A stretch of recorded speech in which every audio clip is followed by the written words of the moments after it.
Hello everyone, আসসালামু আলাইকুম। কেমন আছেন আপনারা? শুভ সন্ধ্যা। তো আমার স্টাইলে আজকে আমি চা তৈরি করে দেখাবো। আমি আজকে একটু ভিন্ন রকম চা তৈরি করব, ভালোই লাগে এটা। তো আপনারা দেখুন, আমি উষ্ণ গরম পানির ভিতরে কমলা লেবুর খোসা ছাড়িয়ে কুচি কুচি করে দিয়েছি। এটাতে ফ্লেভারটা বেশ ভালো আসবে। আমি 2 কাপ চায়ের জন্য 2 চামচ চিনি দেব।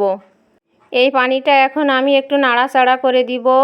উষ্ণ পানির ভিতরে আমি একটু পরেই ছেড়ে দিব চা, সেই চা, টেস্টফুল চা। তো আপনারা দেখতেই পাচ্ছেন ফ্লেভারটা কেমন হতে পারে আর জানতে পারবেন। আর গ্লেসটাও দেখেন কেমন এসেছে।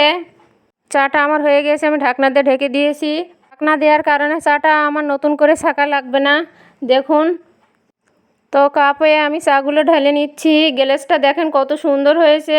আর এই চায়ের বাকি অংশগুলো আমি ফেলে দিব। চাটা এখন পরিবেশনের জন্য প্রস্তুত। দেখেন তো চাটা দেখে কি মনে হচ্ছে? আমি বলছি অবশ্যই ভালো লাগবে। আমি এভাবে খেয়ে দেখেছি, আপনারাও কিন্তু একবার হলেও ট্রাই করবেন। দেখেন কত সুন্দর গ্লাসটা, দেখলেই খাইতে মনে চায়, তাই না? তো আজকের ভিডিওটা এ পর্যন্ত। সবাই ভালো থাকবেন, সুস্থ থাকবেন, সবাইকে ভালো রাখবেন, লাইক কমেন্ট শেয়ার দিবেন। আল্লাহ হাফেজ। তো সরি আরেকটা কথা বলে রাখাই ভালো। এই বৃষ্টি ভেজা সন্ধ্যায় প্রিয়জনকে অবশ্যই 1 কাপ চা করে খাওয়াবেন।